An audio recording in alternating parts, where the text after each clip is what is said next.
كما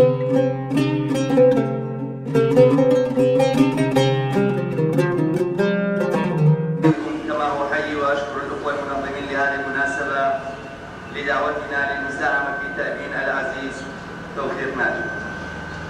طوال عقود من السنين دارت طاحونة الدم، طاحونة الفاشية، لقد أغرقت المجتمع في مستنقع من الدم والرعب وتمادت في استبدادها، ولم تتورع حتى عن إزالة قرى ومساكن بآهلها، وكانت تبغي من وراء ذلك إخراس صوت الاحتجاج وسلب إرادة الجماهير، ولكن الإنسان كان يتحدى، وكانت هو يسمى الشرس على الإنسان وحريته وكرامته.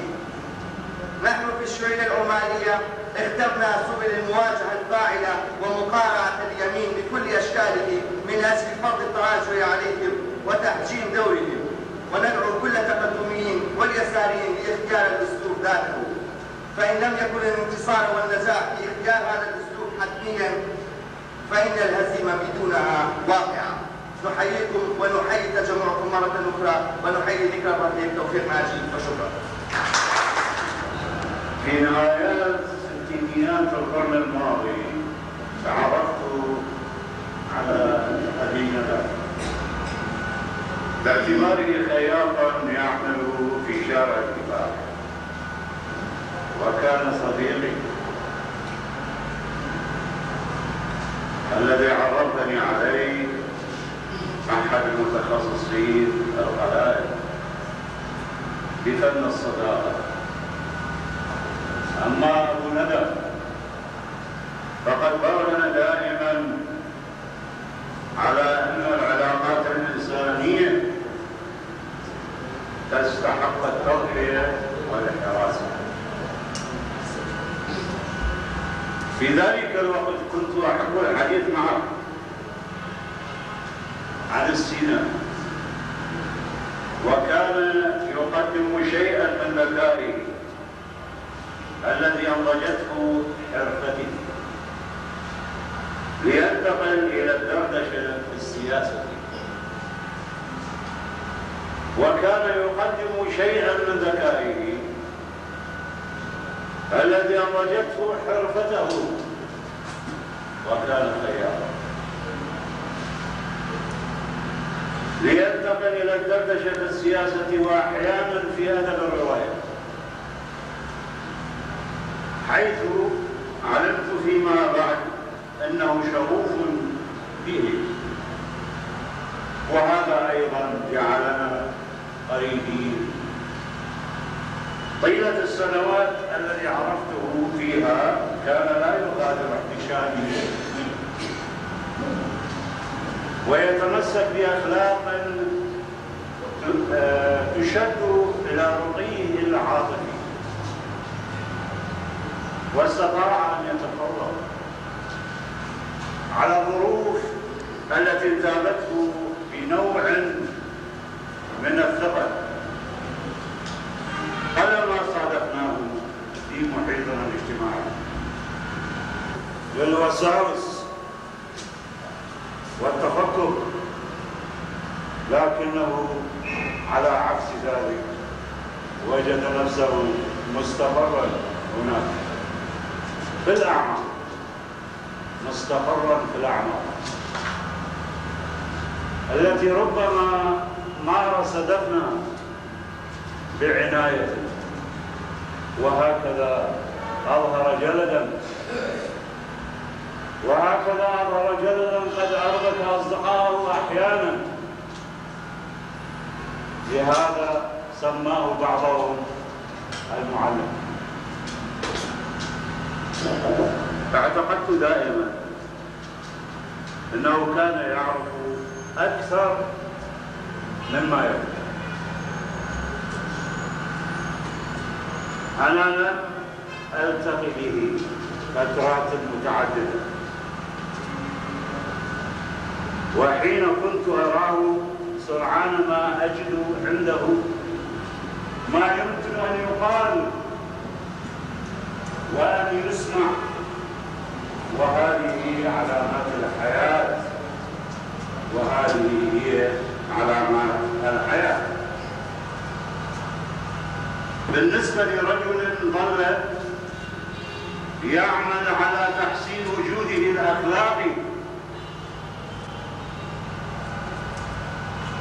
وصقل تاريخ صداقته، ولكن ماذا يقول امرؤ مثلي عن الأصدقاء الذين رحلوا؟ أين حل بهم؟ كما قال الملك الجاهلي: نحن أدرجنا وهم باتوا. عنده ما يمكن أن يقال وأن يسمع، وهذه علامات الحياة، وهذه هي علامات الحياة. بالنسبة لرجل ظل يعمل على تحسين وجوده الأخلاقي وصقل تاريخ صداقته، ولكن ماذا يقول امرؤ مثلي عن الأصدقاء الذين رحلوا؟ أين حل بهم؟ كما قال الملك الجاهلي: نحن أدرجنا وهم باتوا. ليس المكان هو الذي أتحدث عنه، المكان الذي دفن فيه لا، ولكنه المكان الذي تركوه. كان رفيق فهد يوسف سلمان يوسف على حرب المشنقة، وهذه كلمته هي تعلق تركيا له: إننا أبدان وأفكار، فإن قضيتم على أبداننا تظل أفكارنا باقية. لقد استلمت هذا البوستر الذي فيه كلمات معبرة تدلل على أن البراعم تفتحت، على أن النهوض الشامخ لهذه الحركة التي أعطت الكثير، أعطت أغلى ما أعطت، وهو النفس. سقطت بعض الدموع لأن هذا البرعم المتفتح الذي كان ينتظره الراحل وكل الذين رحلوا فاستجهدوا في سبيل الكلمة، كلمة الشيوعية، كلمة الخير، كلمة الوطن، كلمة الشرف، كلمة الوجود للإنسانية. أيها الأحبة الأعزاء، ماذا نقول في هذه المناسبة؟ هذه سطرتها بعد ما استلمت من تمارا التي كان لها أيضا مجموعة من الضحايا الذين غيبهم النظام القاسي الفاشي. لا أنسى يوم ودعته في قبره في مثواه الأخير، وبعد أن بذروا في تضحياتهم بذروا، والآن هي هذه البراعم تتفتح أمامنا. تمارا الوجود الذي كان يرتضيه ويريد أبوه. تمارا ما أراد أن تكون، تمارا نبتت، زرعة ندية متكاملة نحس بها جميعا. تمارا كانت للجميع ندى. تمارا تمارا تمارا تمارا، وطن حر وشعب سعيد. سوف لن أقرأ شيء من شعري. الآن يحضرني الشاعر طارق ياسين، وهو صديق أيضا توفيق. مر مرة بقاع مهجورة وسط قيعان،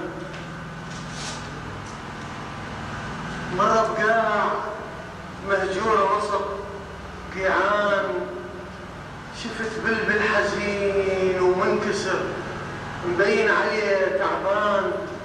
قلت له شبيك ساكت يا ابو الالحان؟ قال لي شوف هاي القاع. قلت له شبيها؟ هز راسه وصرخ كانت قبر بستان.